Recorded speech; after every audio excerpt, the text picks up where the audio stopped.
एगो गाँव रहे ओकरा बहरी एगो खूब सुंदर एगो मंदिर रहे जौन भोला बाबा और शिव पार्वती दोनों जनी के मंदिर रहे। त एक दिना उ मंदिर में कथा होत रहे।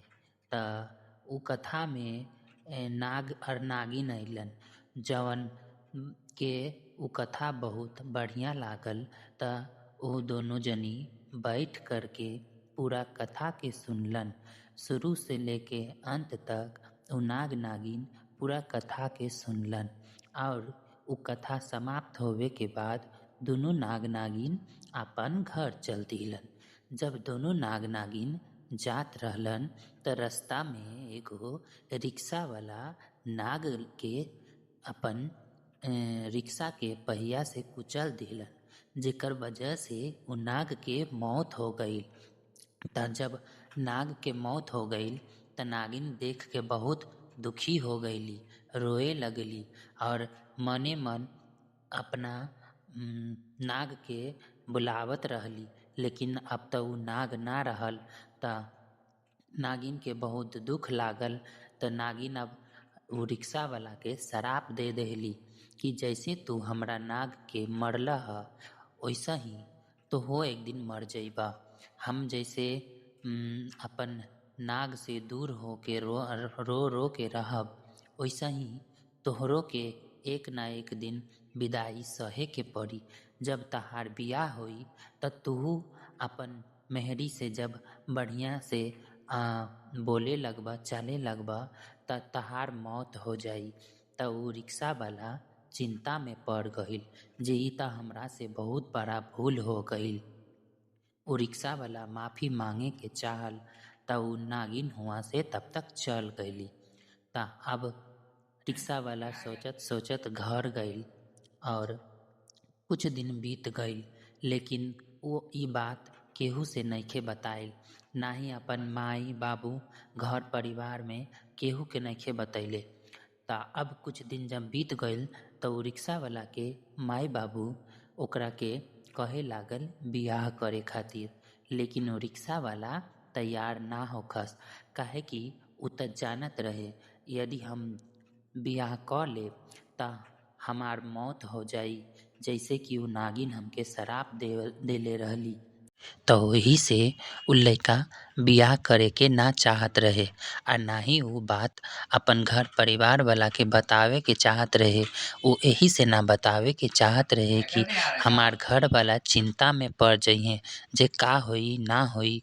त उ अपन घर वाला के चिंता में ना पड़े वही से ई कुल ना बतावत रहे। त जब भी उ लइका के बियाह करे खातिर ओकर माई बाबूजी कहे त उ टाल देवे बात के। त एही तरह कुछ दिन बीत गईल त एक दिन ओकरी माई पूरा गुस्सा हो गईली और कहे लगली अगर तू बियाह ना करबा त हम अन्न पानी ना खाएब, हम अन्न पानी त्याग देब।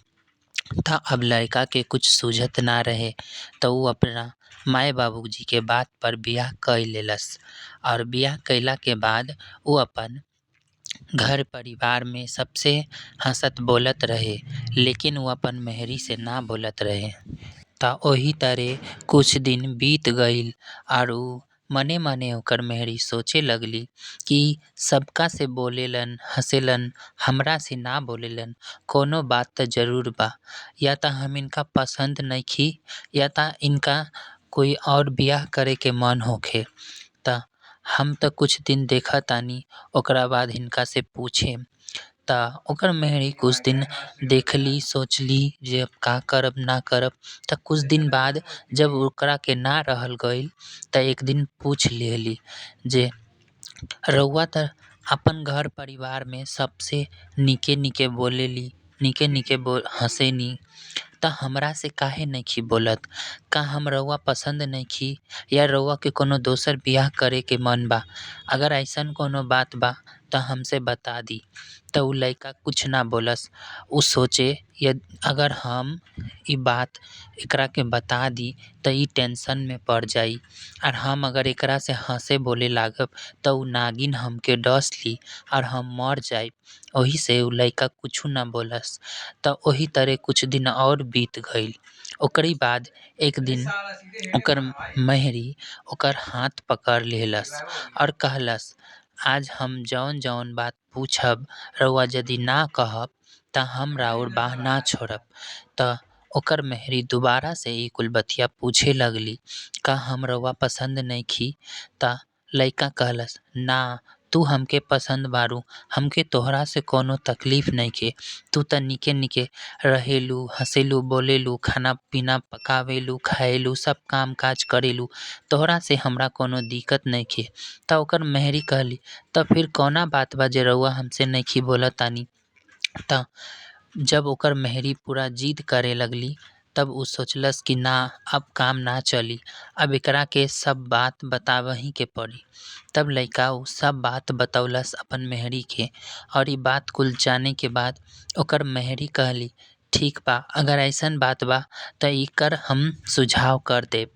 त ओकरी बाद एक दिन ओकर मेहरी कहलिस कि रउआ 2 डब्बा दूध ले आइब, हम ओकर उपाय कर देब। त ओकर अगला दिन उ लइका 2 ड्राम दूध लेके अइलस और सोचे लागल जे ई दूध से का करी। त जौन दिना लइकवा दूध लेके आइल तौन दिना ओकर मेहरी दोनों डब्बा के दूधवा दोनों गेटवा पर रख देली और ओई दोनों दूधवा में नमक डाल देली भर भर के, और अपन पति से कहली कि रउआ हमसे अच्छा अच्छा से बात करब, बोलब अंदर भीतरी घर में।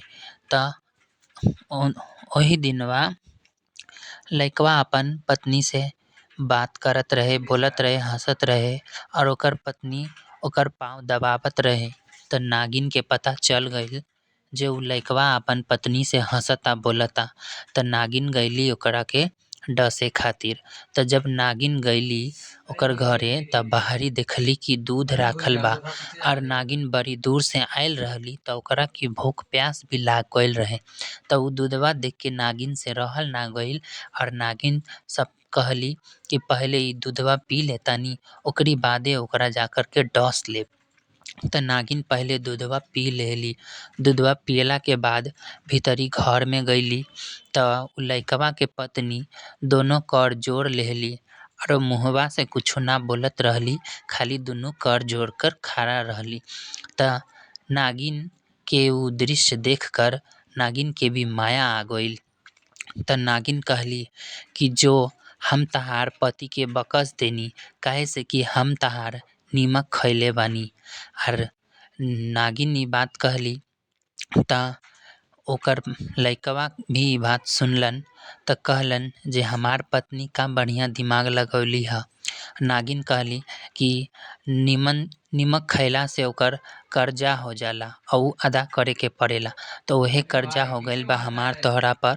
त उ कर्जा चुकावे खातिर हम तहार पति के जान बख्शतानी। जा, आज से तू जीवन भर सुहागिन रहबू, तहार घर में अन्न धन के कमी ना होई, हम तहरा के आशीर्वाद देतानी। और नागिन आइल रहली ह ओकरा पति के काट के मुआवे खातिर, और उल्टा में उ आशीर्वाद देकर के चल गईली। त ओकर पति ओकरा से कहलन, तू कितना बुद्धिमती बारू, तू कितना होशियार बारू, इतना बड़ा मुसीबत के तू तुरंत में टाल दिहलू। और जे नागिन हमरा के आइल रहे डसे खातिर, उ हमार घर परिवार के आशीर्वाद दे के गईल। त आई बहिनी लोगिन, आई दीदी लोगिन, इ कथा के माध्यम से हमनी के यह सीख मिलता कि नीमक के जे ह कर्जा उ सबके चुकावे के पड़ेला एक ना एक दिन, और उ चुकावही के पड़ी। और ई सब कथा जरूर सुने के चाही। ई सब कथा सुनला से कुछ ना कुछ सीख मिलेला। त हमनी के ई सब कथा जरूर सुने के चाही ताकि कुछ ना कुछ सीख मिलस, और हमनी ई सब सीख के अपन जिंदगी में संवार पाई, कुछ न कुछ काम आवे। इ सब चीज़ सिखला से हमनी के जीवन में भी काम आवेला। धन्यवाद।